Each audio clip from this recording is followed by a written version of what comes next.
Assalamualaikum warahmatullahi wabarakatuh. Selamat berjumpa di YouTube channel Realita TV di acara Sarita Sarinya Berita. Ya, Sarinya Berita selama sepekan ini ya yang pasti masih menjadi ujian bagi yang berpuasa ya, karena masih tetap saja berita-berita yang menguras emosi ya. Mulai dari tentu saja kondisi fiskal di Indonesia ini ya, perekonomian yang tentu mengalami berbagai ancaman bisa dikatakan mengingat harga BBM ya, minyak mentah dunia yang naik, kemudian juga nilai tukar rupiah ya. Tambah lagi tentang aksi Amerika ini ya yang terus menimbulkan perperangan di Middle East, tentunya ini menimbulkan desakan bagi masyarakat Indonesia kepada Prabowo agar keluar dari BOP, dan Prabowo menyanggupi bahwa Indonesia akan keluar dari BOP jika BOP sudah tidak sejalan dengan kepentingan Indonesia terkait masalah Palestina. Emang pernah sejalan dengan Amerika ini? Emang pernah sejalan sama Netanyahu? Ini kan pertanyaannya. Jadi ya sudah sejalan gitu ya. Kalau tidak sejalan katanya mau keluar. Emang pernah sejalan begitu? Berarti sebelumnya sejalan dong. Saya rasa tidak mungkin ya. Nah, tapi ya itulah seperti lip service saja ya, janji akan keluar dari BOP ini. Kemudian ada lagi berita tentang terbunuhnya ya Ermanto Usman, seorang aktivis buruh yang membongkar sebelum kematiannya membongkar korupsi di JICT begitu ya dalam sebuah podcast. Namun dikatakan oleh polisi bahwa pembunuhan tersebut hanyalah perampokan saja. Sementara ketika Ermanto ini ditemukan di kamarnya bersama istrinya yang saat ini juga tengah kritis, tidak ada barang yang hilang begitu ya. Lantas apanya yang dirampok? Yang hilang hanya HP dan kunci mobil begitu ya. Kemudian berita-berita lainnya lagi selama sepekan ini ada yang menguras emosi juga, apalagi kalau bukan masalah MBG yang ya ampun. Libur Lebaran 18 sampai 24 ini MBG tetap disalurkan, nggak mau rugi ya, lumayan 7 harinya. Solusinya ini akan dirapel pada tanggal 17 dibagikan. Bayangkan ya, MBG untuk 7 hari dibagikan dalam waktu sehari ya, yaitu tanggal 17. Sudah pasti ini makanan yang dibagikan ini makanan yang sudah diawet-awetkan ya, atau ultra processed food. Udah pasti roti-roti lagi lah ya. Apakah roti itu bergizi? Itu kan pertanyaannya ya. Seharusnya yang paling biasanya yang paling bergizi itu yang masih bisa disebut bergizi adalah susu. Tapi seringkali susunya juga suka yang asal-asalan juga beberapa. Nah ini menimbulkan pertanyaan efektivitas MBG ini. Apalagi ini libur Lebaran, banyak yang mudik, pulang ke rumah neneknya, ke kampung dan lain sebagainya. Kok tetap ini kan dirapel tanggal 17 mungkin buat bekal di perjalanan mudik begitu ya mungkin maksudnya. Kita akan bahasnya bersama narasumber ya, isu-isu yang terkait perkembangan di tanah air bersama Bang Marwan Batubara. Assalamualaikum Bang Marwan. Waalaikumsalam warahmatullahi wabarakatuh. Iya, dan kemudian Pak Narko. Assalamualaikum Pak Narko. Waalaikumsalam warahmatullahi wabarakatuh. Dan juga Lim. Assalamualaikum. Waalaikumsalam warahmatullahi wabarakatuh. Katanya nanti ada Pak Ismet nih nanti gabung ya. Tapi kita mulai dulu ini ke Bang Marwan ini. Bang Marwan melihat mungkin kalau dari Bang Marwan ini kita lihat masalah perekonomian di Indonesia ini ya, nilai tukar rupiah 17.000 begitu ya. Sementara harga BBM ini naik terus ya. Dengan nilai tukar yang tinggi udah dipastikan akan sangat signifikan ini ya kenaikan harga BBM ini. Apalagi Bahlil sudah bilang ini tinggal 21 hari katanya. Ini bagaimana nih Pak? Ya, makasih. Assalamualaikum warahmatullahi wabarakatuh. Waalaikumsalam. Alhamdulillah bisa berkumpul hari ini membahas berbagai isu. Masih ada BBM untuk kesini. Jadi kalau bicara BBM, kita bicara bahwa harga BBM di Indonesia itu ada formulanya. Formulanya itu antara lain ada variabel-variabel yang menentukan, yaitu pertama harga minyak dunia, kemudian yang kedua adalah nilai tukar rupiah terhadap dolar. Nah, berdasarkan formula ini, dua variabel ini sudah berubah, bukan turun tapi naik. Kalau rupiah mungkin tidak terlalu banyak perubahannya. Seandainya di APBN 2026 itu disebutkan nilai tukar itu sama dengan 16.500 misalnya. Sekarang jadi 17.000, itu tidak signifikan. Iya, hanya 500 bedanya. Ya, tapi kalau bicara BBM, itu merujuk kepada harga crude atau minyak mentah itu $67 per barrel. Hari ini atau kemarin, kalau kita merujuk ke informasi yang disebarkan oleh sejumlah pedagang ya, atau yang terlibat dalam perdagangan minyak mentah dunia itu, disebutkan harga Brent misalnya itu di Inggris sudah $115 per barrel. Lalu West Texas Intermediate itu di Amerika itu 116. Jadi 115 atau 116 sebetulnya. Ini sudah sangat besar. 2 kali lipat itu. Sudah hampir 2 kali lipat. Yang jelas sudah lebih dari 40%. Nah, artinya kalau mengikuti formula yang diterbitkan pemerintah itu setiap bulan ada formulanya diterbitkan. Itu ya otomatis sudah naik 40% misalnya. Nah, itulah masalah kalau seandainya kaitannya dengan ekonomi, di mana selalu dalam APBN itu kan ada sejumlah variabel, apakah itu harga minyak dunia, nilai tukar, pertumbuhan, kemudian juga disebutkan tentang berapa tingkat produksi migas Indonesia, itu menjadi variabel. Ini yang sudah nyata kenaikannya, mau nggak mau harga BBM itu sudah harus naik. Kalau tidak mau naik, ya subsidinya harus ditambah. Yang jelas kalau itu Pertamax yang tidak disubsidi, lalu nanti tidak ada misalnya bantuan atau tekanan atau permintaan dari pemerintah kepada Pertamina untuk tidak menaikkan harga Pertamax, ya jangan naik, ya artinya pemerintah harus siap dengan uang subsidi atau kompensasi, ya selalu disebut kompensasi, subsidi atau kompensasi. Kompensasi itu biasanya dibayar belakangan. Kalau subsidi itu live ya, mungkin setiap berapa bulan itu dibayar kepada Pertamina. Nah, dengan tadi begitu besarnya kenaikan, maka supaya tidak naik di APBN itu dana subsidinya harus ditambah. Nah, sekarang kuat nggak APBN kita untuk membayar tambahan subsidi tadi atau kompensasi yang dibutuhkan supaya harga BBM tidak naik? Kalau sekarang berapa, 12 ribuan ya? Naik 40% ya? Kalau Pertamax ya sekitar 12.000. Ya kan, kalau supaya tidak naik itu kuat nggak? Kalau tidak kuat, ya mau nggak mau nanti harga BBM itu yang kita bayar ya, terutama yang tidak bersubsidi ya harus naik juga gitu. Nah, disinilah memang kalau bicara kemampuan keuangan, jelas bahwa yang namanya defisit APBN itu akan ada di atas 3%. Itu bisa menjadi 3,5, bisa 4% terhadap PDB. Inilah yang selalu menjadi ukuran. Nah, masalahnya sekarang kalau APBN kita itu diteliti lebih detail, misalnya subsidi sudah sekian besar, misalnya sudah di atas 100 triliun ya. Kalau dengan naik seperti ini, itu bisa jadi 200 triliun, bisa 250 triliun. Nah, uangnya dari mana? Ya dari ngutang. Nah, tadi kita bicara soal defisit yang tingkat defisit kita itu di atas 3%. Nah. Kecuali kalau memang ada nanti yang dipotong-potong, salah satunya motong misalnya MBG. Kayaknya nggak mungkin deh itu sampai kiamat tetap. Nah iya, makanya tinggal sekarang pilih mana, iya kan? Ekonominya akan terganggu. Pertalite pasti harus naik, nggak mungkin tidak disubsidi lebih besar kalau itu ingin dipertahankan. Tapi kalau melihat gaya tim ekonomi di Indonesia ini kan selalu kan andalannya hutang ya kan. Ya, pasti ya. Kan pilihannya jatuh-jatuhnya nggak mungkin lah motong MBG. Saya kira solusinya pasti menambah hutang.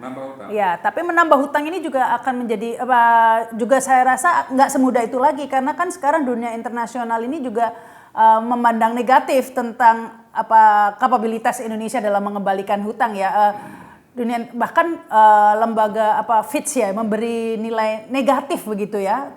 Moody's. Ya Moody's kemudian disusul Fitch juga. Ya. Itu menurunkan rating Indonesia dikarenakan ketidakpastian kebijakan termasuk MBG. Nah ini kan akan sulit itu. Ya, artinya bisa saja kita dapat utangan dari lembaga-lembaga di luar negeri. Ya, Yang jadi masalah adalah dengan tingkat kepercayaan yang menurun, misalnya dari kasus masalah di bursa efek, masalah kebijakan yang lebih banyak untuk kepentingan sosial, bukan yang sifatnya produktif atau investatif gitu ya, itu akan membuat tingkat bunga yang harus dibayar lebih tinggi daripada sebelumnya. Jadi Anda boleh memang Anda bisa dapat utangan. Tetap dapat utangan. Tapi masalahnya Anda harus bayar bunga lebih tinggi. Kenapa? Karena memang pemerintah Anda tidak kredibel. Ratingnya rendah tadi. Ratingnya rendah, artinya bahwa tingkat bunga itu akan naik. Misalnya kalau sekarang, anggaplah itu dapat utangan 4%, naik jadi 5%, naik jadi 6%. Kenapa bisa begitu? Karena pemerintahnya tidak kredibel, lebih banyak untuk investasi, pengeluaran APBN itu untuk yang sifatnya sosial, untuk yang sifatnya itu adalah sesuatu yang tidak produktif. Dan itu tidak bisa dipungkiri. Belum lagi ternyata ada KKN di Bursa Efek Indonesia. KKN-nya sangat kental. Bagaimana negara asing mau percaya kalau mengelola pemerintah kebijakannya seperti itu, lalu bursanya juga terlalu banyak intervensi, terlalu banyak kepentingan oligarki. Artinya negara ini memang sudah sangat rusak gitu. Nah, kalau sudah rusak ya, lalu ditambah lagi tingkat kepercayaan publik kepada presiden. Misalnya dengan kebijakan BOP, dengan kebijakan ART ya, Agreement of Reciprocal Trade misalnya. Nah, ini dua kebijakan di sektor ini, BOP dan ART ini sudah nyata-nyata melanggar konstitusi. Juga tidak ada konsultasi dengan DPR. Ini kan masalah strategis kerjasama internasional. Ini sangat strategis bagi negara dan bangsa. Dan karena itu di Undang-Undang Dasar kita pasal 11 itu ada kewajiban bagi presiden untuk konsultasi dan dapat persetujuan DPR. Dan itu tidak dilakukan.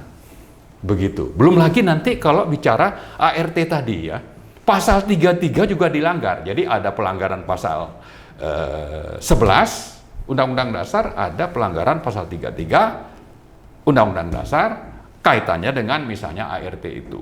Juga dengan undang-undang tentang kerjasama internasional itu di Undang-Undang nomor 24 tahun 2000. Iya, betul. Jadi sudah lengkap ini pelanggarannya gitu. Melanggar konstitusinya begitu ya. Sudah syarat untuk mengimpeach sudah cukup. Sudah cukup. Jangan lupa ini satu paket kalau mengimpeach. Iya, jadi karena itu sebetulnya kan kita mengingatkan presiden ini ya sudahlah, saya kira utamakan kepentingan nasional. Kalau memang ada masalah energi, kita sama-sama handle itu, dukung pemerintah. Tapi sebaliknya juga, mana yang merugikan kepentingan nasional, martabat bangsa, itu dia mundur. Batalkan itunya ART, batalkan atau mundur dari BOP. Tapi masalahnya Bang Marwan, gurunya Prabowo ini memang kaliber semua. Setelah Jokowi tampaknya gurunya itu Trump ya sekarang ini ya. Jadi Trump itu kan juga begitu, mengatasnamakan rakyat Amerika yang nggak tahu apa-apa, perang melawan negara lain, ngebom Iran, mengatasnamakan rakyat Amerika, pajak mereka yang suruh membiayai begitu kan ya. Ini kan mirip juga dengan, kayaknya ditiru ya, mengatasnamakan rakyat Indonesia untuk duduk bersama dengan Netanyahu begitu ya dalam BOP itu. Padahal tanpa persetujuan wakil rakyatnya, begitu kan ya.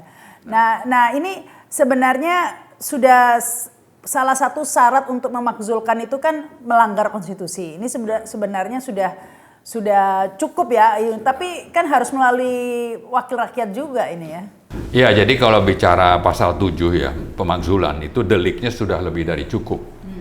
Yang jadi masalah ini adalah pemerintah dengan DPR itu satu paket.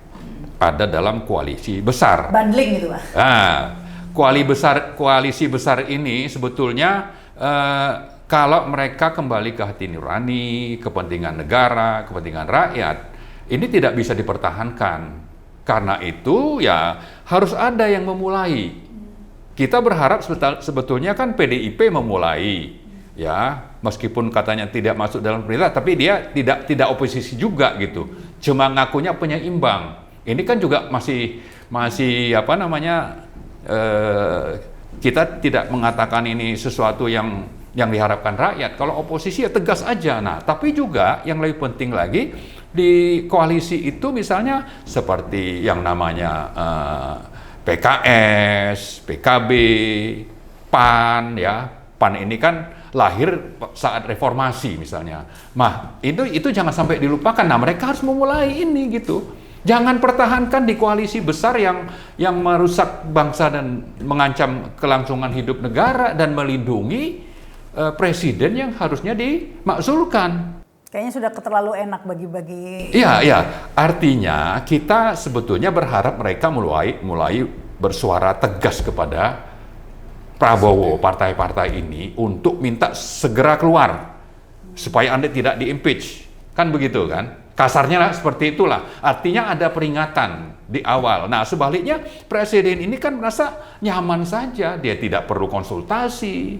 Dia seolah-olah ini one man show Iya, kayak Trump juga jadinya. Iya, ini sementara dukungan politiknya kalau di Amerika mungkin lebih kuat ya, apalagi mungkin oligarkinya mendukung di sana, ya kan? Kalau di sini saya kira partai-partai itu kan harusnya sadar, dan oligarki itu ya memang kelanjutan dari Jokowi ya. Tadi disebut memang ini urusannya ada juga dengan Jokowi begitu ya. Jadi saya merasa yang lebih penting bagi kita adalah ini ancaman ekonomi, kembali tadi kalau topiknya ekonomi ini sudah sangat rawan, APBN itu bermasalah, akan melanggar undang-undang juga melewati batas peminjaman di atas 3% PDB. Itu udah melanggar konstitusi. Ya, lalu juga harga-harga berpotensi naik, maka yang paling mendesak dilakukan adalah bagaimana misalnya mengamankan kebijakan supaya tingkat kepercayaan dari investor dari luar negeri itu dipulihkan. Kemudian apa yang selama ini dituntut oleh rakyat, apakah itu dari MUI, dari Muhammadiyah, dari begitu banyak kampus untuk keluar dari BOP, keluarlah. Kemudian juga ada suara-suara yang sama dari misalnya NGO, kemudian pakar-pakar ekonomi untuk membatalkan ART, maka batalkanlah. Nah, dua hal ini kalau dilakukan oleh Prabowo, saya kira dukungan itu akan pulih. Tapi kalau ini tidak digubris di satu sisi, lalu di sisi lain ekonomi semakin memburuk, terancam oleh masalah kenaikan harga minyak dunia, maka saya kira Prabowo itu sudah harus berhitung ya, dia harinya tinggal berapa hari ini gitu. Apalagi kita berharap nanti DPR itu ya harusnya memilih rakyat, bukan bekerja sama terus dengan pemimpin yang sudah nyata melanggar konstitusi. Baik, ini kalau saya ke Pak Narko ya, kalau Anies mengatakan Amerika dan Israel mengebom Iran ini bisa dijadikan momentum untuk Indonesia keluar dari BOP. Kalau menurut saya ini bisa bukan hanya untuk keluar dari BOP, bisa juga dijadikan momentum untuk mengimpeach sekaligus begitu ya. Tetapi lagi-lagi situasinya itu kayak serba sulit. Saya bilang mirip sekali kondisi rakyat Indonesia ini dengan rakyat Amerika begitu ya. Rakyat Amerika sekarang ini juga Pak Narko sama seperti terjebak seperti kita. Contohnya ketika Epstein File ya, itu kan begitu banyak nama-nama yang ada di situ dengan berbagai bukti, ada Trump di sana, Bill Clinton, banyak nama elit-elit, tapi tidak ada satupun yang ditangkap. Kenapa? Karena bingung siapa mau nangkap siapa. Mereka sendiri hakimnya juga ada di situ, semua ada di file situ. Nah, sama kayak Indonesia, siapa mau mengimpeach siapa? Mereka satu tim semua, kan bingung ya. Mereka elitnya ini kan jadi satu semua, jadi sepertinya. Nah, ini bagaimana kita yang berada di tengah-tengah terjebak seperti ini nih Pak Narko, apa yang harus dilakukan? Makasih Bu Rahma. Assalamualaikum warahmatullahi wabarakatuh. Waalaikumsalam. Salam sejahtera bagi kita semua. Cukup banyak yang sudah disampaikan Pak Marwan tadi. Saya juga mau ngomong apa itu jadi saking banyaknya itu. Bukan bingung saya banyaknya milah apa gitu. Tapi yang jelas kondisi pemerintahan, penyelenggaraan negara kita saat ini kacau balau, semau-maunya para elit.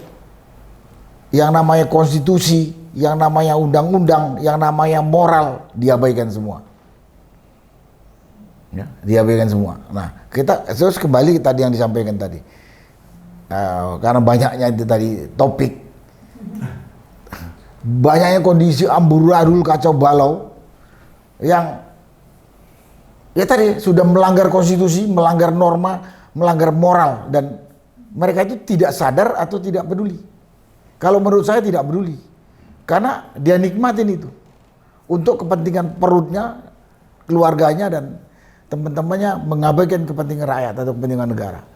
Sekarang MBG, ini program ini ya, MBG program ini kalau menurut saya ini program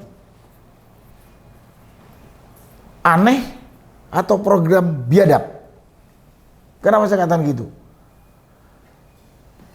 Anggaran program ini ngambil dari alokasi dana pendidikan, ya, dana pendidikan. Katanya hampir 40%, angkanya 223 atau 200 sekian, 230 berapa sekian triliun dari situ, ya kan?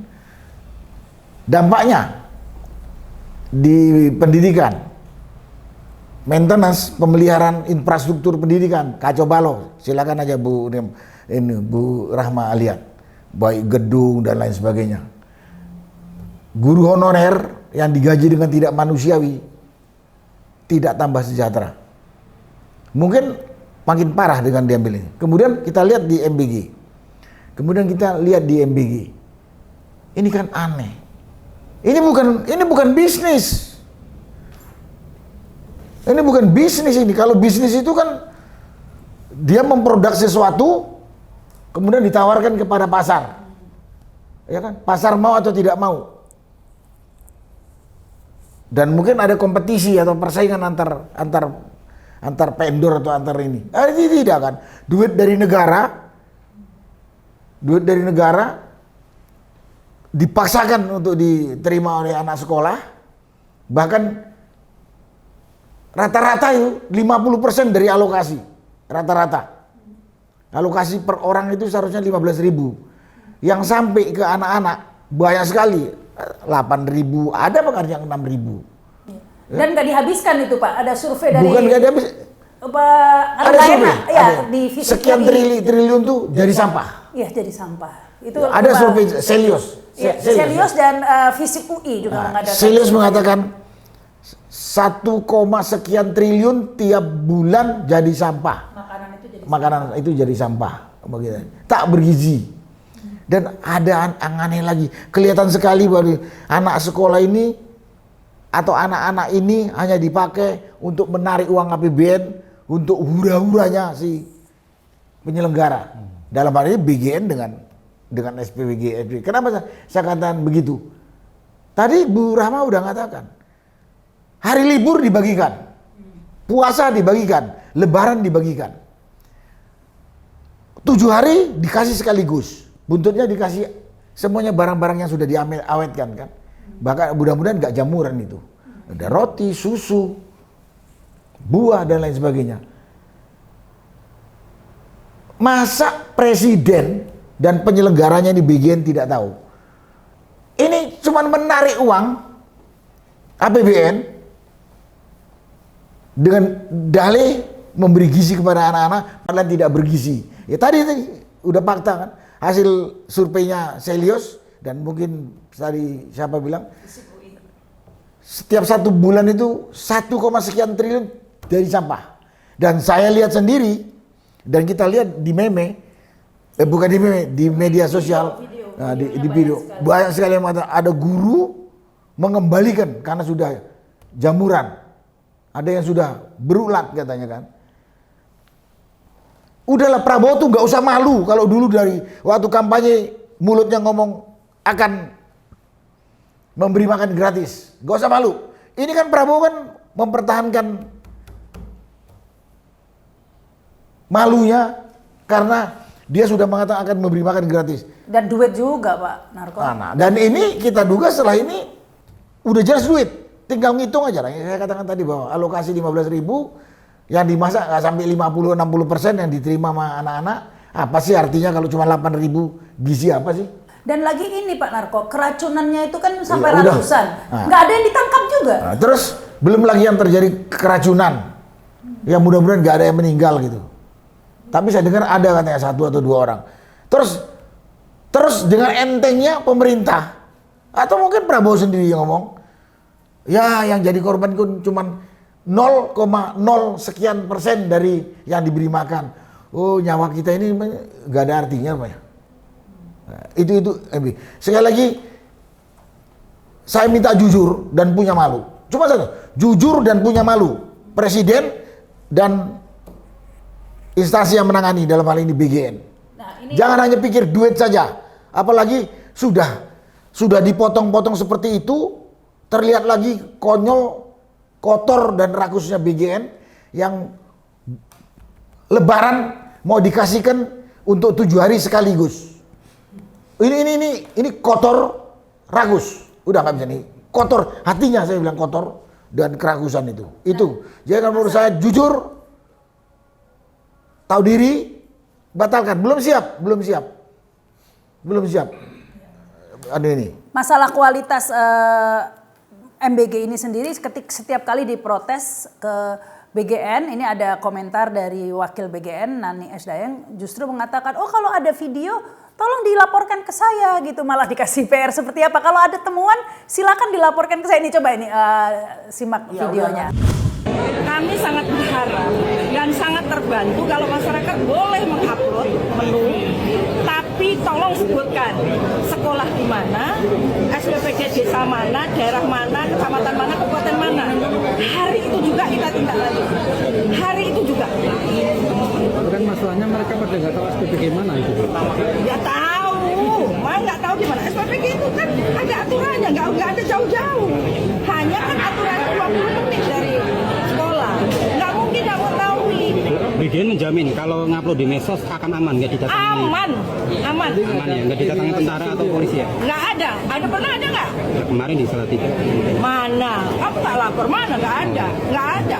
Di BGN saya bilang tadi di depan, kita punya pengawas tuh hanya 70 orang di BGN. Bagaimana mau ngawasi 30 lebih dapur nanti? Sekarang 24.000. Jadi kita butuh sekarang masyarakat yang mengawasi. Tapi tolong disebutkan alamatnya di mana, SPPG-nya di mana, kapan. Jangan video yang sudah tahun lalu di-viralkan lagi. Ya kan? Yang jelas di medsos itu sudah cukup banyak laporan-laporan visual yang divideokan, yang keracunan, ya, yang makanannya tak bergizi, yang makanannya dikembalikan. Jadi kalau ada pejabat kepala wakil ketua BGN si Nani S. Dayang ini, orang tidak punya malu. Kurang banyak itu bersebar di media sosial. Rekaman videonya. Dari mulai yang makanan tak bermutu karena udah basi dan sudah jamuran. Dari kemudian yang nilainya rendah banget cuma 6 sampai 8 ribu. Ada yang dikembalikan oleh guru. Ada yang jadi sampah dibuang oleh anak-anak. Kurang.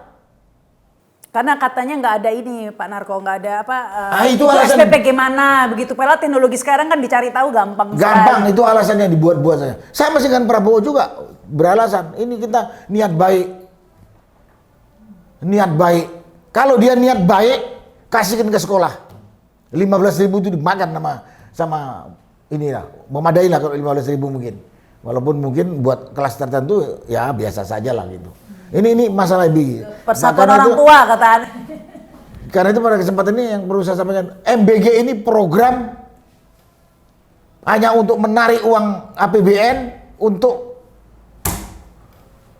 supaya ada proyek, ada pekerjaan pada instansi tertentu dalam BGN dengan dalih untuk memberi gizi kepada anak sekolah. Padahal tadi sudah ada survei. Banyak yang keracunan, banyak yang dikembalikan, banyak yang jadi sampah. Udah banyak sekali. Kita kan nggak mungkin ngomong di sini, tapi udah banyak saya bersebar di medsos dan sangat mudah.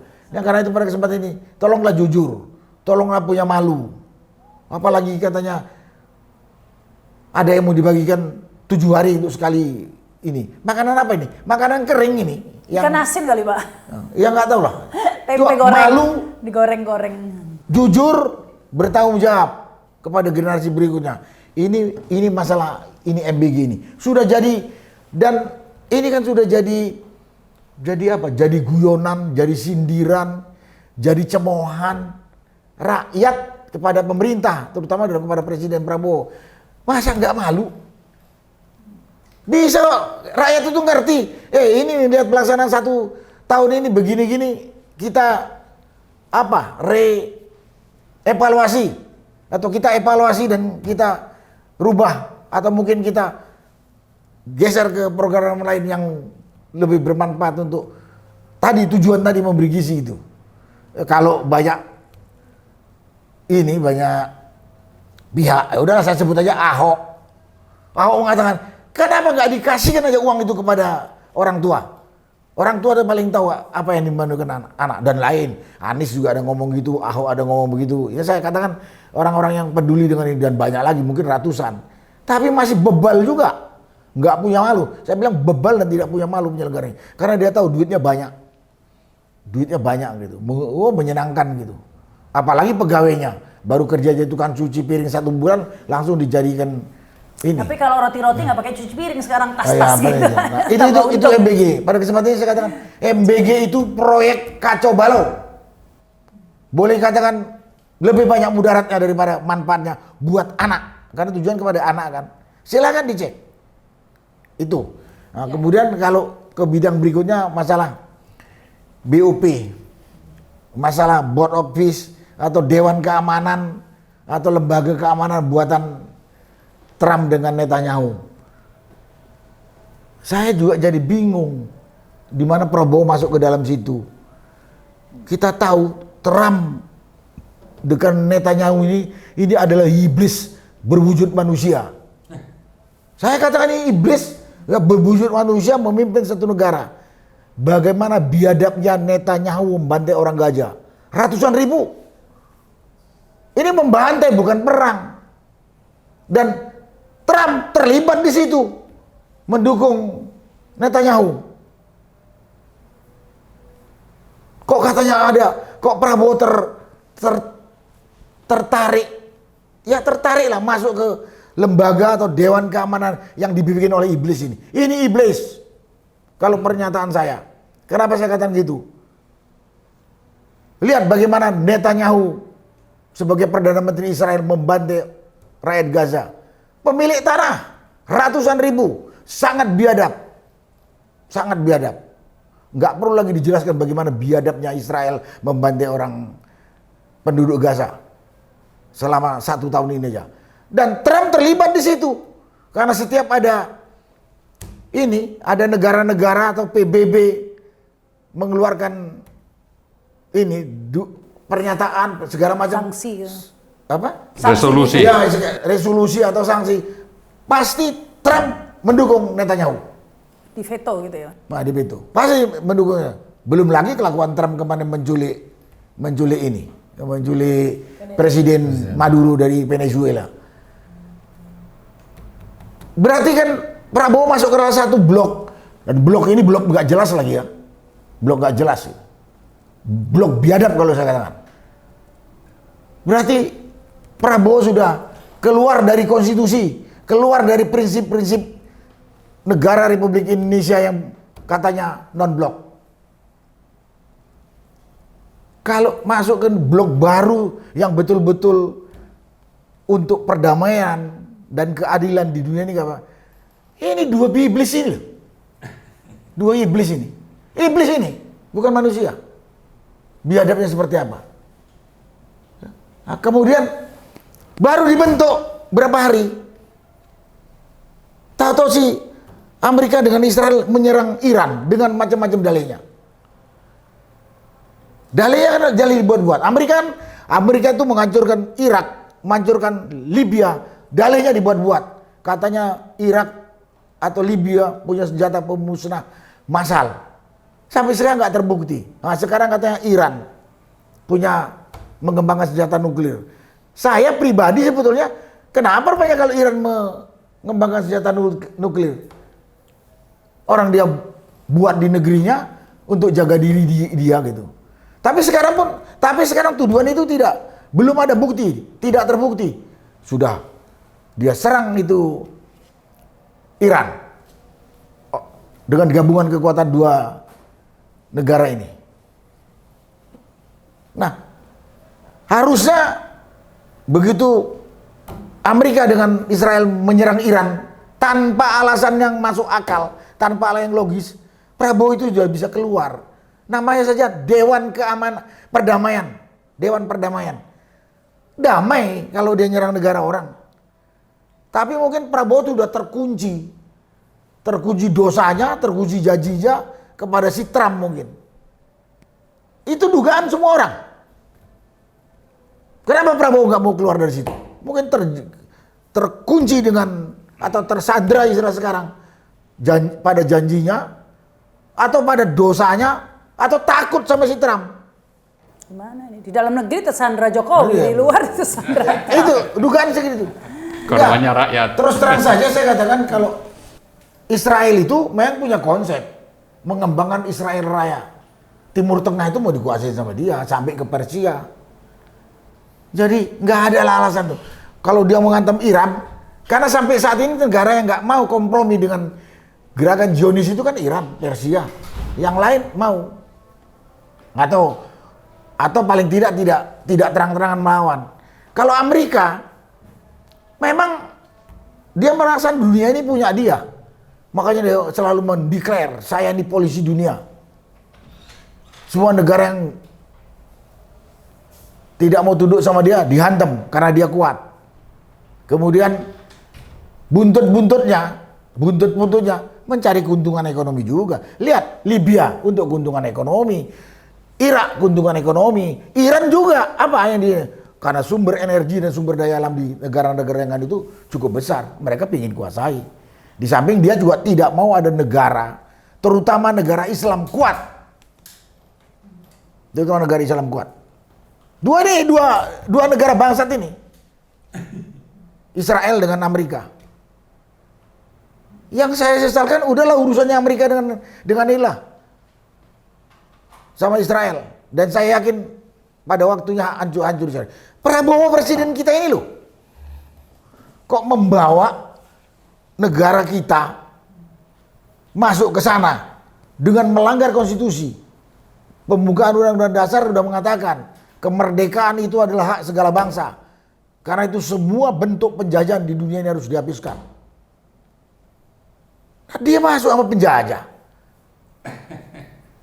Dia masuk sama penjajah.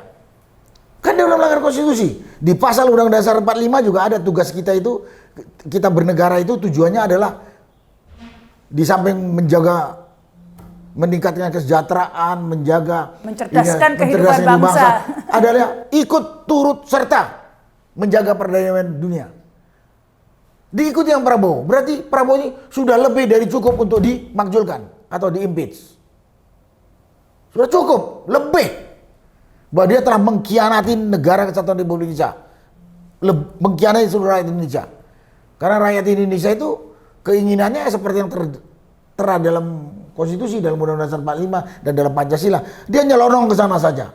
Proses ke sananya Prabowo tidak melalui konsultasi atau tidak melalui persetujuan DPR lagi.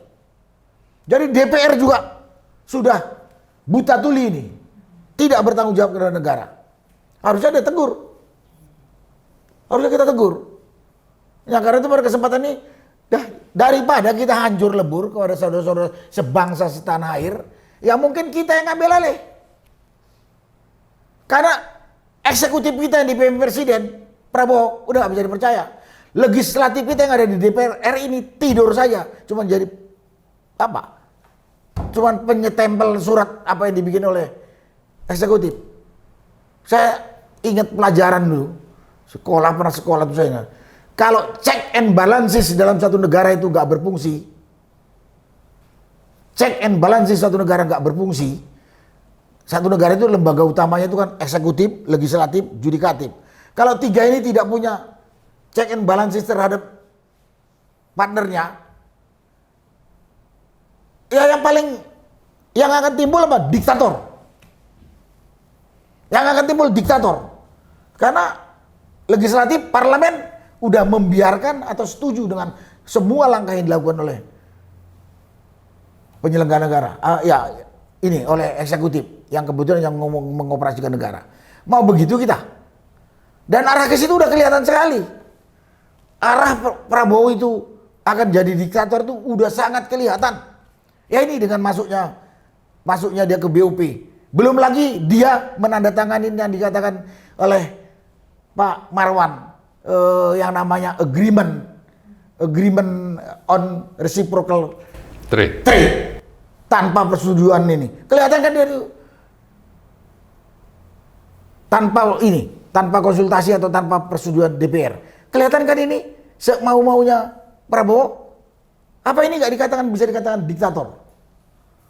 Kalau kondisi sekarang ini yang salah semua, terutama eksekutif dengan legislatif yang tidak mau saling mengisi dan saling mengkoreksi.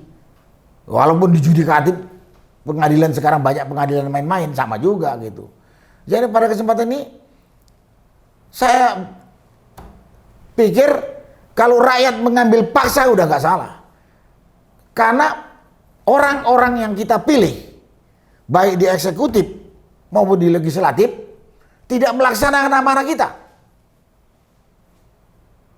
Apa salah kalau kemudian rakyat mengambil alih lagi? Ya dari mulai secara persuasif atau mungkin represif, daripada nanti berikutnya Republik Indonesia ini pecah belah yang buntutnya anak cucu kita mati menderita. Sebetulnya banyak sekali kasus yang terjadi.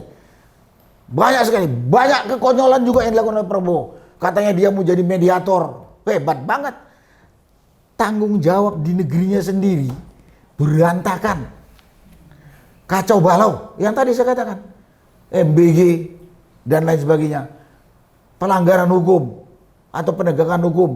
Masa Prabowo nggak tahu kalau wakilnya itu haram, anak haram konstitusi yang bisa jadi wakil dia. Bapaknya itu koruptor besar yang namanya Jokowi. Dia diem saja. Apa mau diharapkan dari Prabowo? Jadi hebat sekali saya bilang.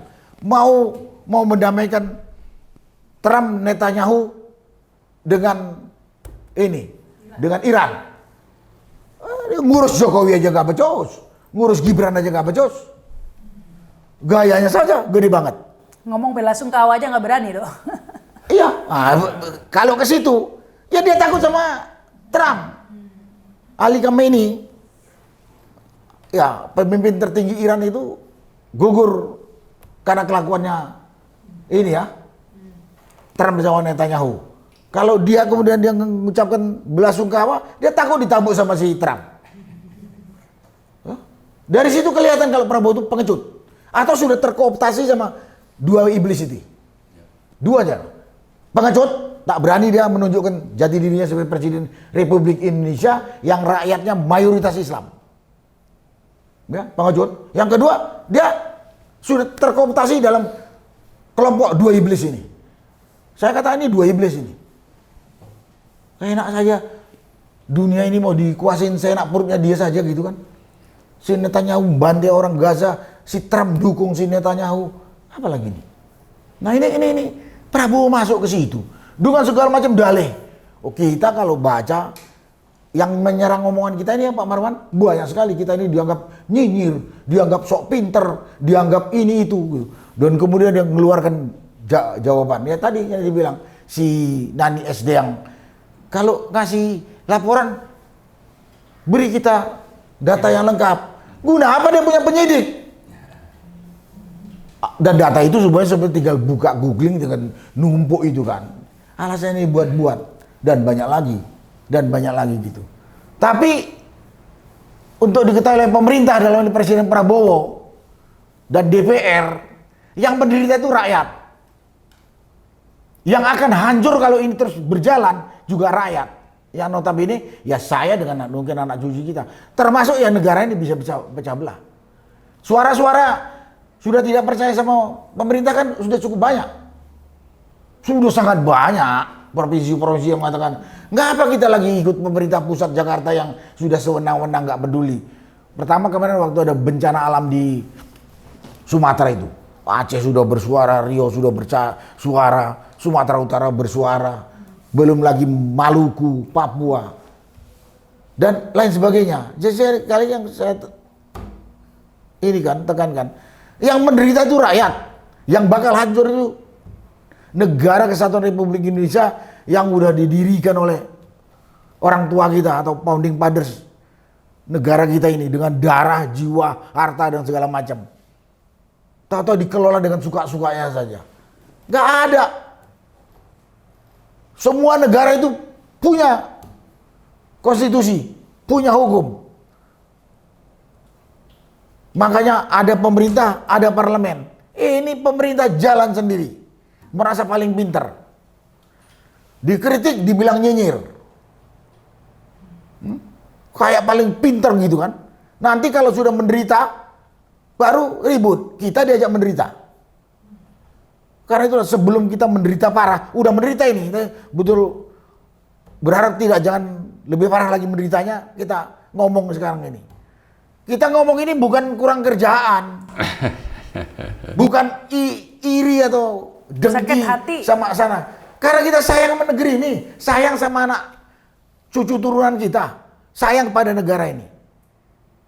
Kalau dikelola dengan asal-asalan. Dengan orang yang egois. Sok pinter. Sok mau-maunya. Padahal sudah ada frame, ditabrak semua. Arah-arah ke sana udah kelihatan. Jadi jangan orang tuh, wah ini itu ini. Enggak, kita nggak pingin jabatan. Kita nggak pingin dikasih duit oleh pemerintah. Masih cukup lah kita bisa cari makan. Karena saya tahu cukup yang dimakan saja. Nggak perlu kita bawa harta kok mati nanti gitu. Rakus banget gitu loh. Belum lagi lembaga-lembaga lain yang nggak karu-karuan begitu. Ini kita ngomong jujur aja karena tanggung jawab kita, rasa sayang kita kepada negara dan bangsa yang udah cukup mahal mendirikannya. Dan sayang kepada generasi setelah kita yang notabene adalah anak cucu kita supaya tidak menderita dan lebih parah. Kita ini negara kaya. Tapi nyatanya miskin karena pemerintahnya tolol atau kurang ajar. Ya, bener. Siapa yang bilang Indonesia ini miskin? Sumber daya alam. Enggak ada. Tapi kalau pemerintahnya antara gabungan tolol dan rakus, terjadi ketimpangan pembagian kekayaan yang begitu besar. Terutama dinikmati oleh para bajingan rakus yang namanya koruptor. Prabowo udah janji kepada rakyat Indonesia mau memberantas koruptor. Sampai 1,5 tahun belum dilakukan. Tapi kerjaan lain yang mau dilakukan. Kan kacau balau ini. Dan lain-lain. Itu aja mungkin yang bisa saya sampaikan pada kesempatan ini, Bu Rahma. Terima kasih. Terima kasih Pak Narko ini. Aduh, unek-unek ditumpahkan. Biar didengar. Iya, tapi saya ke Om Lim ini ya, memang konstitusi itu mungkin para pembuat undang-undang sudah tahu ya, semua memang pendidikan itu kerap jadi modus untuk dimainkan ya. Itu sebabnya karena pendidikan ini memang orang kalau mau menguasai, mau memanipulasi, mau mengeksploitasi suatu negara, memang pendidikannya harus dilemahkan. Misalnya di Papua harus dibikin bodoh-bodoh orangnya gitu.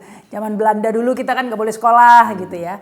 Sehingga cukup dikasih nasi sama singkong gitu ya. Memang selalu seperti itu ya. Itu sebabnya para pembuat undang-undang ini menekankan sekali di konstitusi bahwa anggaran pendidikan itu harus 20%. Karena memang kerap dimanipulasi nih. Nah. Tapi nyatanya 20% tapi di dalam dipotong buat MBG yang katanya pendidikan juga. Jadi ini ya tadi itu Om Lim sudah benar-benar melanggar konstitusi sebenarnya. Jadi silakan. Baik, bismillahirrahmanirrahim. Sudah cukup lengkap dari Pak Marwan sama Pak Narko. Tinggal menambahkan sedikit. Tapi saya belum ke pendidikan dulu. Saya sedang tertarik untuk mengkoreksi terhadap BOP ini. Ini tinggal beberapa hari ini. Kalau Presiden Prabowo tidak segera memutuskan keluar dari BOP, saya kira sangat gawat. Ya. Karena semua elemen masyarakat sudah mengatakan, merekomendasikan untuk segera keluar dari BOP. 2 hari yang lalu saya menghadiri demo besar-besaran dari anak-anak muda ribuan di Patung Kuda. Ya. Banyak sekali orasi-orasi yang cukup tajam lah. Yang mengatakan ini Presiden kita ini melakukan suatu kebodohan yang kuadrat. Ya. Bahasa Arabnya itu mujahil murokab. Sudah bodoh kuadrat. Jadi di mana letak kelucuan BOP itu?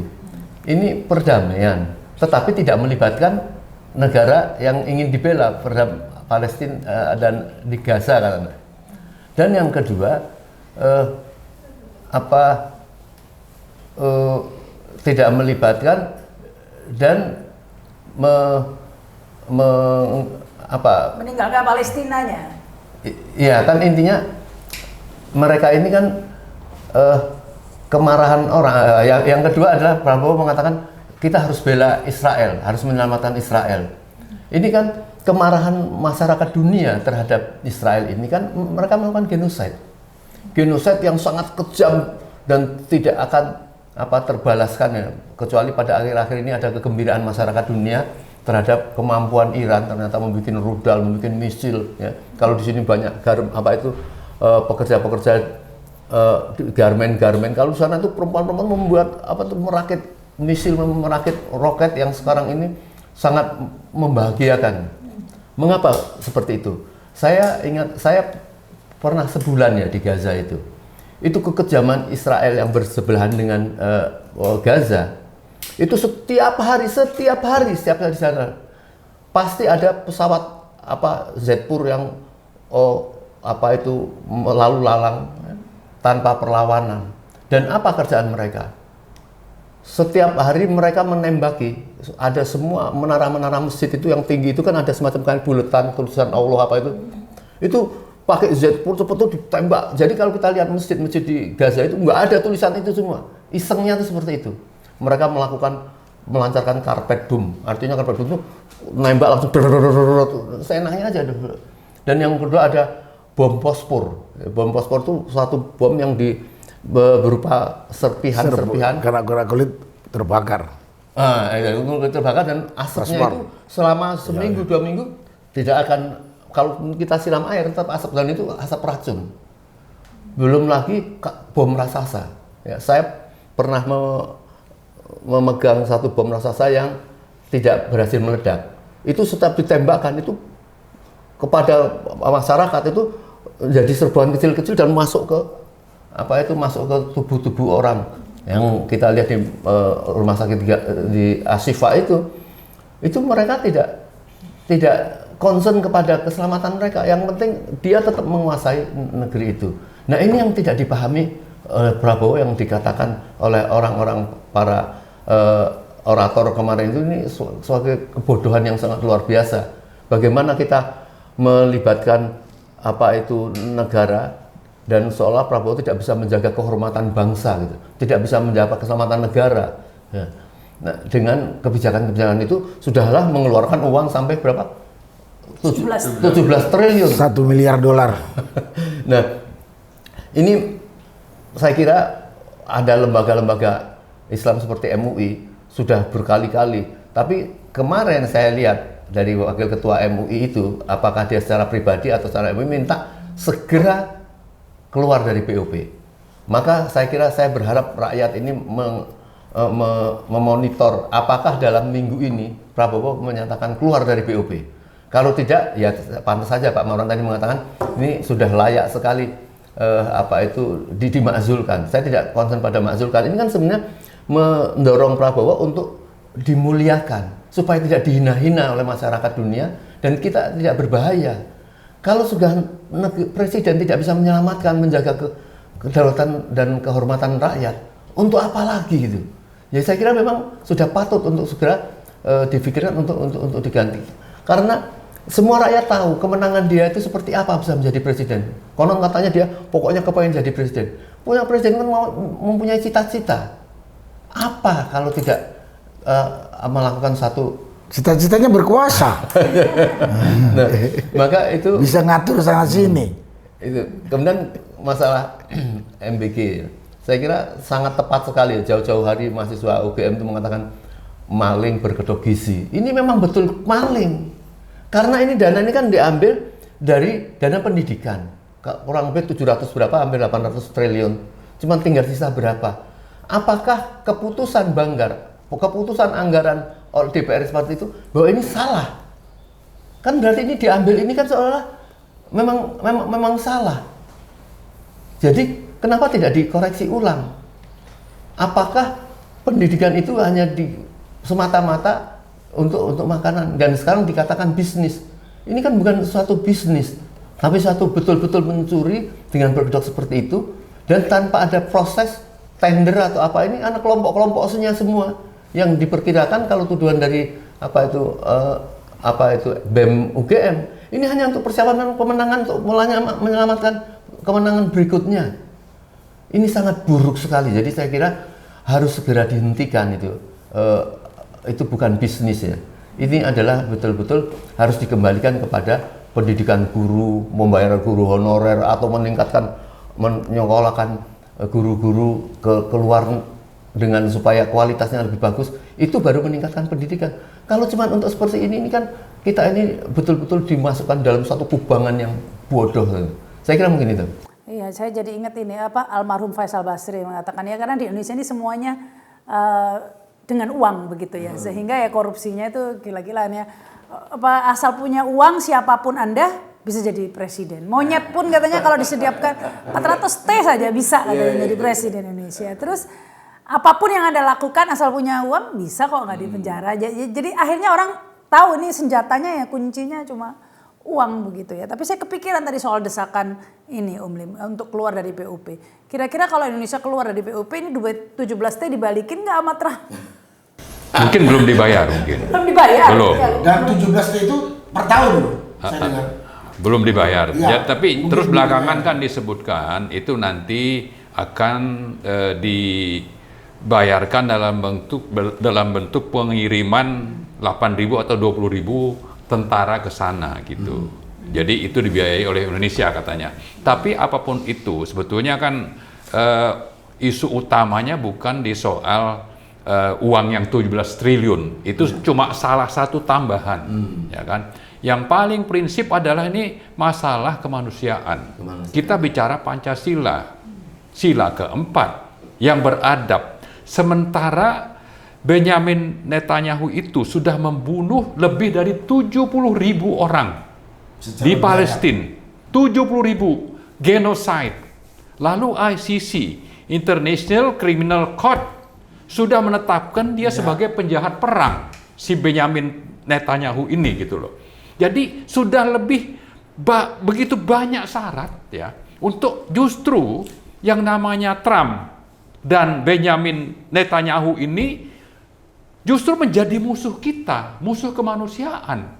Kenapa juga yang namanya Prabowo itu mau duduk sama-sama? Dan ironisnya lagi Pak Ya. Marwan, baru bergabung di BOP, menyerang Iran, ada 100 anak-anak sekolah itu yang korbannya. Itu Dan kejahatan, termasuk guru-gurunya katanya. guru anak sekolah, dan ketika Iya. dikonfrontir ke Trump Iya. katanya, oh itu ulah Iran sendiri, Iran yang ngebom Iya, sendiri. ini saya kira sudah lebih dari cukup lah ya.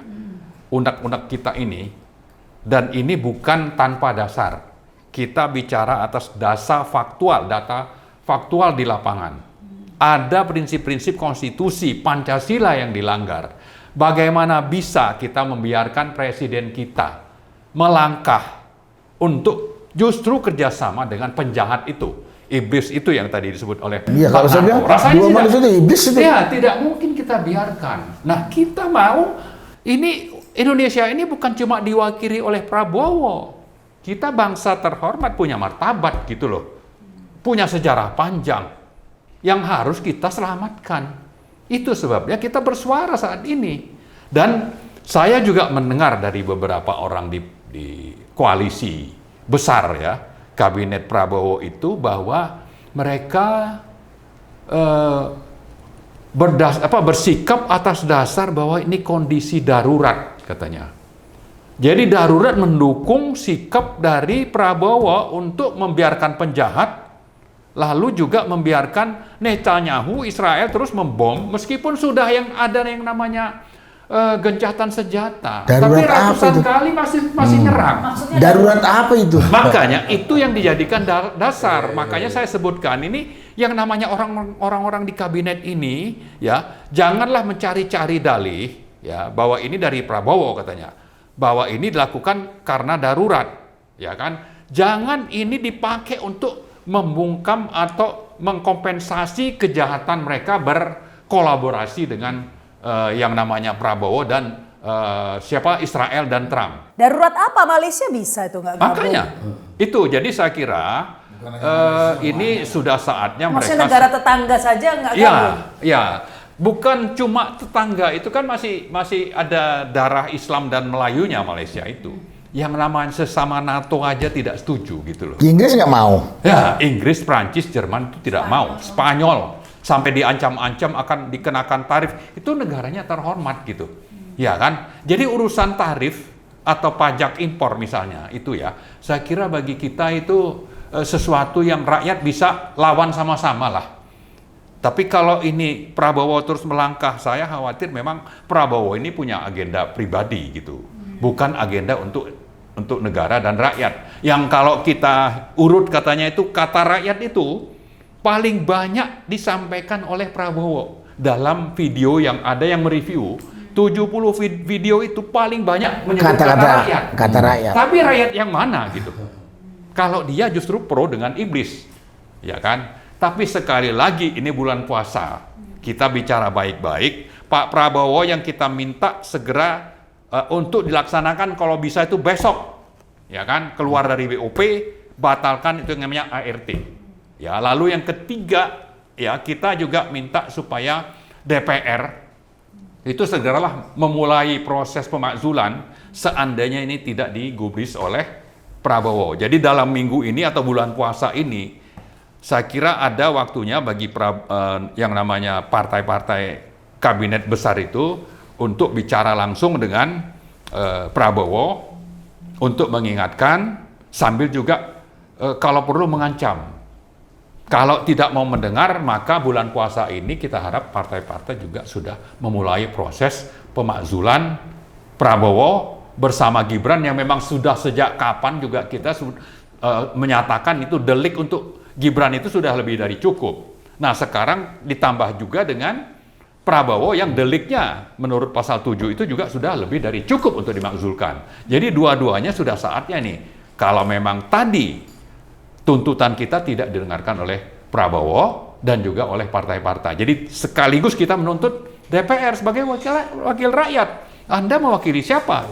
Kalau rakyat ini terus Anda abaikan, Anda justru pro dengan iblis misalnya. Ya kan, ini saya kira perlu menyuarakan ini. Nah, terakhir saya teringat tentang dalam ART itu ternyata kita dipaksa untuk beli energi yang nilainya $15 per tahun. 15 miliar dolar.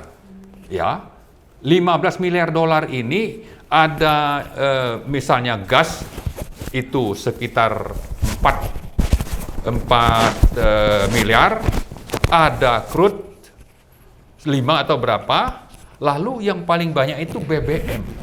Justru BBM impor dari sana, dari Amerika.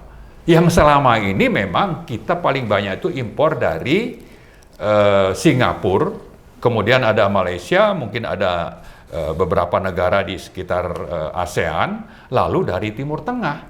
Sekarang ini akan diimpor sekitar 7 miliar BBM itu dari Amerika. Nah, menurut orang-orang di Pertamina dinyatakan bahwa kami memang akan beli, tapi kami pakai syarat bahwa barang itu kami ambil di Singapura. Karena mayoritas BBM yang kami impor selama ini adanya di Singapura. Jadi biaya logistik itu tanggungan mereka. Itu menurut orang Pertamina. Tapi kalau ini sudah menjadi kehendak Trump, ya kan, bahwa ini kesepakatan, bahwa ini dalam rangka untuk mengurangi defisit perdagangannya atau neraca defisit perdagangannya Amerika. Mereka tetap paksa, Anda sudah komit 7 miliar dolar beli BBM dari kami misalnya, soal logistik itu tanggungan Anda. Ya kan? Itu bisa saja mereka paksakan seperti itu. Jadi saya kira soal kepastian biaya logistik yang bisa bertambah $3 setiap barrel kalau mendatangkan BBM dari Amerika, ini bisa membuat harga BBM itu sendiri bisa 30% lebih mahal dibanding beli di Singapura. Nah, karena itu sebelum ini jelas dan ini masih tidak pasti apakah memang biaya logistik itu akan ditanggung oleh perusahaan Amerika, maka yang paling tepat langkahnya adalah untuk membatalkan ART tadi. Ya, 15 miliar dolar itu sangat besar. yang selama ini bisa kita dapatkan lebih murah. Kalau kita impor dari Amerika, maka biaya logistik itu bisa bertambah antara 10 sampai 30%. Dan ini saya kira bukan sesuatu yang bisa dinegosiasikan seandainya pendekatan kekuasaan gaya koboynya Trump itu diterapkan oleh Amerika. Kita bisa apa? Dan perjanjian-perjanjian di ART itu memang banyak sekali yang merugikan Indonesia. Banyak sekali. Ada impor ayam, Ya, ayam, baju beras, bekas. yang produk Baju halal bekas. juga tidak jelas. juga kemudian Papua juga, Freeport dan lain itu Betul. di situ semua ya. Memang harus dibatalkan. Ada juga masalah logam tanah jarang yang BUMN sendiri dibatasi untuk ekspor. Ini kok bisa dibiarkan Amerika itu mau leluasa untuk menambang logam tanah jarang di kita ini. Karena apa? Karena memang dia sangat berkepentingan. Logam tanah jarang itu sekarang ini dikuasai oleh Cina. Cina itu bisa menetapkan harga sesuai dengan apa yang menjadi kepentingan nasionalnya. Nah, Amerika berkepentingan untuk mencari alternatif. Alternatifnya itu salah satunya ada di Indonesia, tapi belum dikembangkan, atau juga ada di Australia. Nah, masalahnya dengan ART tadi, ini kita seolah sudah tidak berdaulat terhadap yang namanya logam tanah jarang kita. Semua nggak berdaulat, ekonomi kita udah nggak berdaulat, dipaksa beli sama dia. Betul. Jadi banyak sekali. Jadi misalnya kita ada hubungan dagang dengan Amerika, ada juga dengan misalnya negara lain, negara X misalnya. Nah, ini juga Amerika, kalau kita mau deal dengan negara X ini harus ada koordinasi dengan Amerika misalnya. Ini perdagangan perjanjian seperti apa ini kok mengungkung kita? Tadi kita juga tidak lupa berdaulat. di BOP. Ya. Dengan kita masuk BOP, kita harus ngikutin kebijakan Amerika. Kalau Amerika mengembargo satu negara, kita wajib juga itu. Ya, itu. Gila nggak? Ya. Jadi sudah lebih dari cukup saya kira. Untuk pemakzulan itu sudah lebih dari cukup, tapi masih ada saya kira kesempatan untuk mengoreksi bagi Presiden Prabowo terhadap sesuatu yang sudah sangat nyata pelanggaran konstitusinya. Dan yang kedua tadi saya juga kembali menuntut kepada wakil rakyat kita itu untuk bersikap secara tegas, jangan cuma menjadi bagian dari gerbongnya Prabowo. Tidak punya prinsip, ya, mencari-cari alasan terus untuk pelaksanaan BOP dan ART. Saya kira itu bukan saatnya lagi ya. Karena apa? Karena kelangsungan hidup negara, bangsa dan rakyat itu, apalagi kalau nanti harga BBM terus naik, ekonomi terancam, ya. Ini kan korbannya rakyat. Nah, saya kira sudah waktunya untuk memihak rakyat dan domestik dibanding menjadi kacungnya Trump dan Netanyahu. Iya, ini Saya kalau kira. melihat tadi itu ya, harga minyak mentah dunia naik begitu ya, dengan kondisi ekonomi Indonesia, tarif dan lain sebagainya, hampir dipastikan semua akan naik begitu ya. Jadi dan subsidi akan naik.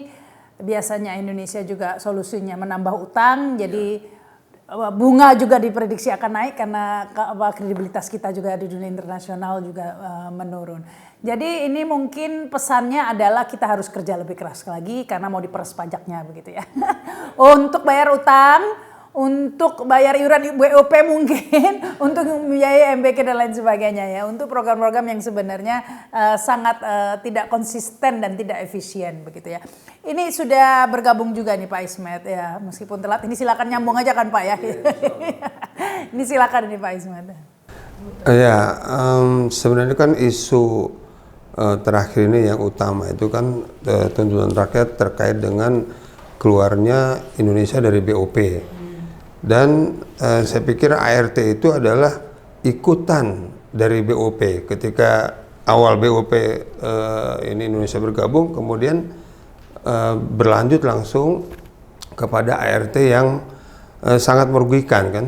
Masa sebuah perjanjian antara dua negara itu Indonesia punya kewajiban sekitar kurang lebih 214, kemudian Amerika hanya 6, kan itu dari situ sudah nggak imbang. Dan seperti yang lalu sudah disampaikan bahwa ini kan sebetulnya penjajahan terhadap Indonesia secara asimetris. Bahkan kemarin ada aksi dari ini kalangan generasi muda menyebutkan bahwa BOP itu adalah penjajahan gaya baru. dan memang harus diakui. Nah, inilah sebuah hal yang sebetulnya menjadi perhatian khusus bagi Prabowo sebagai presiden jika dia ingin negara ini tetap berdaulat. Karena sangat aneh gitu. Ya, 80 tahun Indonesia merdeka, kemudian di akhir usia yang sudah cukup lama kemerdekaan itu malah bukannya Indonesia semakin merdeka, semakin berdaulat, tapi tanpa sadar semakin jadi kayak negara yang dijajah gitu. Ya, tidak memiliki kebebasan, apalagi kalau tadi dalam ini politik Indonesia itu kan politik bebas aktif yang menjadi sebuah kebanggaan ketika zamannya Soekarno. Nah, sekarang jadi politik tidak bebas aktif, non blok, bahkan ada istilah jadi go blok gitu. Nah, ini yang harus menjadi perhatian khusus bagi rakyat Indonesia.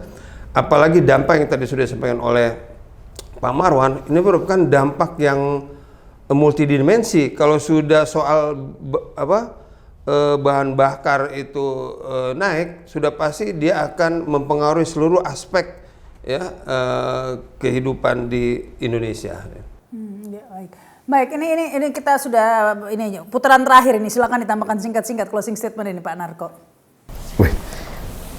Kalau saya menambahkan, mungkin saya menyampaikan saudara-saudara sebangsa setanah air bahwa saya berharap ya semua yang punya akses untuk bisa mengikuti perkembangan negara kita ini, ikutilah dan berkatalah dengan terbuka dan jujur.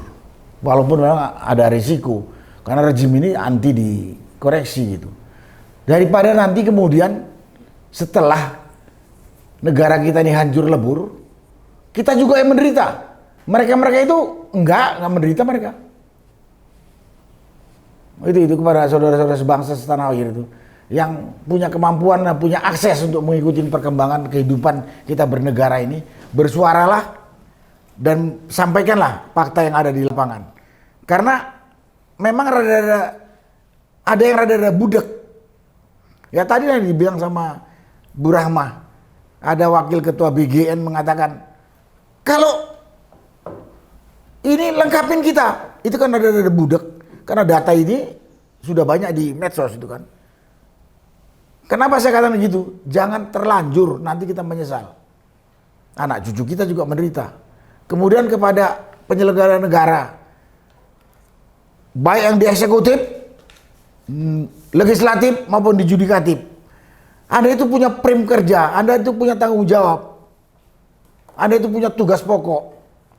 Tolong jangan dibelok-belokkan sesuka hati. Karena yang menderita kalau Anda macam-macam rakyat. Nanti kalau rakyat marah, dibilang nyinyir, dibilang mau berontak. Padahal orang yang kita pilih, baik dia yang eksekutif dan legislatif, menyimpang dari tugas pokoknya. Yang berakibat, yang menderita kita. Kebanyakan ngutang yang bayar juga rakyat. Ekonomi berantakan juga rakyat yang menderita gitu kan. Itu tuh. Ini tanggung jawab, apalagi kita negara yang berdasarkan Pancasila gitu ya. Orang yang katanya semuanya orang Indonesia beragama itu. Bahwa jabatan itu apapun juga dan apapun perilaku kita di dunia ini kita pertanggungjawabkan dunia akhirat itu. Jadi jangan cuma semboyang, jangan omong-omong doang. Mau berantas korupsi nggak diberantas.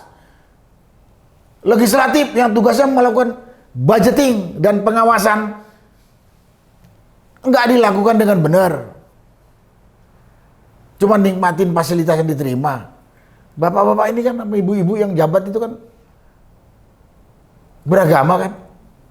Sekali lagi, kesalahan Anda, pelanggaran Anda lakukan itu yang menderita rakyat itu. Kasihan deh. Rakyat itu ada yang satu hari satu kali makan aja berat. Nggak usah keluar dari Jakarta, di dalam Jakarta ini aja banyak. Masa yang di sana ongkang-ongkang tenang-tenang saja. Seperti yang saya katakan tadi. Dampak dari pemerintah yang rakus, goblok, masa bodoh. Kita kaya, tapi hanya dinikmatin oleh segelintir orang. Jangan jadi pemimpin kalau nggak bisa menegakkan keadilan. Rakyat lagi yang menderita. rakyat lagi menderita. Itulah mungkin saya sampaikan sini. Jujur, jujur, jujur. Orang jujur tidak maling, tidak menipu. Itu aja. Jujur, jujur, jujur. Orang jujur tidak maling dan tidak menipu dan tidak menjolimin orang. Makasih. Baik, terima kasih Pak Narko ya. Yang penting tadi kata Pak Narko terus bersuara ya, siapa yang punya akses agar jangan masa bodoh juga dengan apa perkembangan politik di tanah air, karena ujung-ujungnya nanti kita loh yang diperes ya pastinya, apalagi karena kalau sumber daya alam ini sudah diperes mereka ya, di giliran untuk membiayai negara ini ya kita lah yang diperes. Jadi terus bersuara, jangan putus asa, nanti jangan sampai jual ginjal atau sampai jual suara jadi buzzer ya, jangan sampai, atau jual air mata di ratapan tembok Solo, jangan sampai. Mudah-mudahan. Silakan ini. Jadi terakhir dari Pak Ismet tadi masalah goblok tadi ya. Jadi kita kan dulu dikenal bahwa kita non-blok, bebas aktif gitu. Itu kan suatu kemuliaan juga. Kehormatan, kebanggaan. Nah sekarang ini berani juga udah masuk kepada blok, tapi bloknya blok yang goblok, yang salah gitu. Jadi kita ingat ya kebanggaan rakyat Indonesia itu. Dulu dikatakan Bung Karno itu kalau ceramah itu Amerika kita setrika, Inggris kita linggis. Itu kan artinya dia betul-betul melakukan kemerdekaan macan Asia gitu. Ada melakukan konferensi Asia Afrika di Bandung dan lain sebagainya. Apa Pak Prabowo tidak kepingin seperti itu? Meletakkan Indonesia di dalam tepuk-tepuk dada, tepuk-tepuk punggung dari Donald Trump. Wah, kita ini betul-betul dianggap betul-betul sejajar. Kepingin. Kita lihat ya dia mau kejar koruptor sampai ke kutub utara itu kan kepingin dah. Cuma nyalinya nggak ada. Kepingin doang. Kepingin doang. Ini gitu. sangat memilukan ini. Memilukan dan memalukan punya presiden cuman dianggap good boy oleh apa itu Oleh iblis. Iblis yang ngomong good boy. Setan nyahu itu. Setan nyahu sama si bebek Trump itu. Nah jadi ini rakyat, ini suara rakyat Pak Prabowo. Kalau tidak Anda akan dipermalukan. Ini rakyat mendorong Anda untuk menjadi masan Asia. Jadi jangan menjadi meong Asia gitu loh. Nah jadi saya kira inilah pilihan-pilihan yang tidak ada resikonya bagi Prabowo dan bahkan mendapat suatu kehormatan kalau dia berani seperti itu. Saya nggak tahu siapa pembisik Prabowo ini atau beliau sendiri yang memang desorientasi. Jadi sampai orang mengatakan ini betul-betul apa itu jahil murokab, bodoh kuadrat. Sudah ngomong mau membela ini, kalau sampai betul-betul Pak Prabowo ada iblis dari pembisiknya juga mungkin sudah disorientasi. Jadi kalau misalnya sampai mengirim tentara nasional ya, ke sana, kita tahu itu bohong-bohongan. Kalaupun terjadi gencatan senjata itu karena peperangan antara Israel dengan Palestina itu sudah tidak seimbang. Mereka kemudian gencatan senjata. Itu bukan gencatan senjata, itu melucuti senjatanya. Habis itu mereka keluar senjata lagi. Apa itu Gaza dan Palestina tidak punya. Kalau sampai nanti ada yang terbunuh, apa itu TNI di sana, pasti akan marah rakyat kepada Prabowo. Ini kita ingatkan sebelumnya saja kepada Pak Prabowo supaya bismillah lah kalau mengambil keputusan-keputusan, carilah. Ini rakyat Indonesia ini orang pinter-pinter gitu ya. Tapi tidak pernah dilibatkan mengambil keputusannya sendiri. Saya khawatir ini siapa di belakang ini. Ya bocil-bocil yang ada di sekitar itu. Ya saya kira itu, Pak. Pembisanya bocil-bocil itu. Kalau zaman Bung Karno dulu apa Amerika kita setrika begitu Inggris ya. kita linggis. Kalau sekarang bukan, Amerika jadi paduka. Pak ini mau nambahkan sebelum ditutup, silakan singkat. Jadi saya pikir kita tidak bisa membayangkan ya Indonesia yang besar ini ternyata sekarang betul-betul takluk. Nah, Amerika betul-betul jadi preman dunia ini, ya betul-betul jadi preman dunia. Jeger dunia. Iya, ya coba bayangkan ini bangsa Indonesia, ya Prabowo harus betul-betul sadar, ya Amerika jadi preman dunia itu. Coba bayangkan ketika di Irak, ya Saddam Hussein, ya dengan segala macam isu yang ini kemudian dihukum mati. Gaddafi itu Libya, itu. Libya kan, Libya itu Gaddafi Libya, kemudian Venezuela. Nah, itu semua para pimpinan negara tadi itu kan sebetulnya tidak mau patuh sama Amerika, ya, melawan kebijakan Amerika. Nah, sekarang Indonesia itu bisa dibilang terjerat, ya, baik itu soal BOP dan ART. Apakah ya Prabowo atau kita bangsa Indonesia menuntut ketika keluar dari BOP kemudian membatalkan ART, itu berarti apa? Membangkang terhadap kemauan si preman tadi kan. Nah, jika preman itu apalagi apakah orang senat, apakah di para pengamat di Amerika mengatakan Trump itu sakit jiwa. Nah, tiba-tiba ketika ini dilawan, kemudian dilakukanlah invasi kepada Indonesia oleh Amerika. Siapa bilang itu tidak mungkin? Nah, ini yang tidak bisa kita bayangkan dalam situasi bisa dibilang sekarang ini mulai krismon juga ini Indonesia sebetulnya. Kemudian krisis kedaulatan itu betul-betul habis sudah. Ya, saya pikir itu harus jadi perhatian, dan DPR ya, sebagai wakil rakyat itu tidak tahulah di mana hati nuraninya. Ya, orang-orang yang sudah berangus kemarin, dinonaktifkan segala macam, kok tiba-tiba masih diangkat jadi ketua komisi apalah gitu. Nah, ini kan itu benar-benar tidak ada etika, tidak ada moral secara kebangsaan. Baik, ini ada silakan. Saya kira ada 3 isu besar yang sedang terjadi di Indonesia dan dunia. Pertama soal BOP, kedua ART, ketiga itu potensi ekonomi akan bergejolak dengan harga minyak dunia yang naik, dan itu akan berdampak ke berbagai sektor lain. Nah, ini isu yang sebetulnya kita ingatkan Pak Prabowo untuk melakukan koreksi minimal untuk 2 yang pertama segera mundur. Karena dengan tetap mempertahankan itu, maka Pak Prabowo itu sudah membawa Indonesia menjadi negara yang tidak berdaulat dan menjadi kacung Amerika dan Netanyahu. Martabat bangsa yang rakyatnya itu disebut-sebut oleh Prabowo beribu kali dalam setiap pidato, itu sudah dijadikan rakyat yang tidak punya nilai di mata bangsa-bangsa dunia. Karena itu kepada DPR, kepada Prabowo kita minta segera mundur dari BOP dan batalkan itu yang namanya ART. Lalu siapkan berbagai langkah untuk membuat supaya ekonomi kita itu tetap bisa terkendali.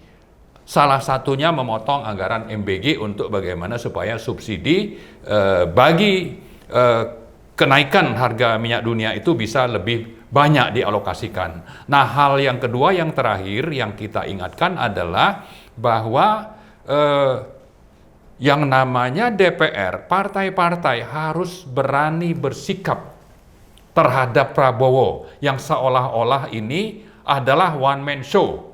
Padahal ternyata Prabowo itu lemah. Kenapa dibilang lemah? Karena di dalam partai dan pendukungnya sendiri, dia tidak berdaya misalnya untuk mengendalikan 2 kelompok besar terutama.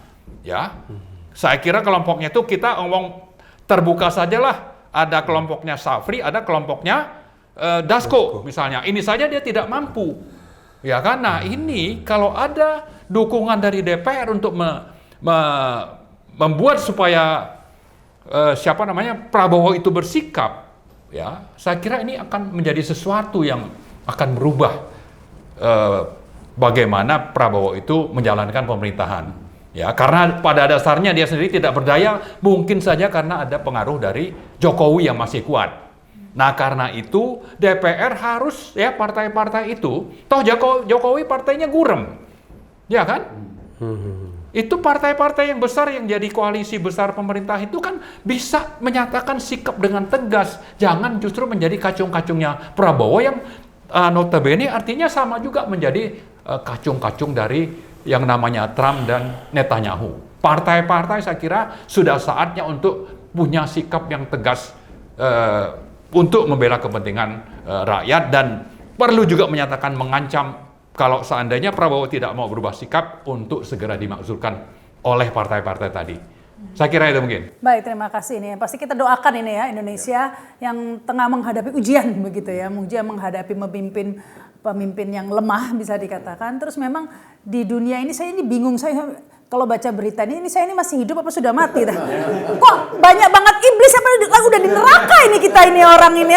Kalimat yang paling halus kita punya pemimpin Presiden Prabowo itu lemah. Sangat lemah. Itu udah kalimat paling halus itu. Coba kita berdoa sebagai kuat ya. Atau cari Nggak tahu obat kalau kuat. ada obat kuat minta sama Pak Ismet kasih dia. Ya, ujian menghadapi iblis ini ternyata nggak nunggu di neraka, sekarang pun ini juga banyak ya ketemunya. Baik, terima kasih Pak ini Pak Narko juga, Pak Ismet dan juga Om Lim. Terima kasih yang sudah menyaksikan tayangan ini. Jangan lupa subscribe dan komen. Saya Rahma Sarita. Wassalamualaikum warahmatullahi wabarakatuh. Sampai jumpa.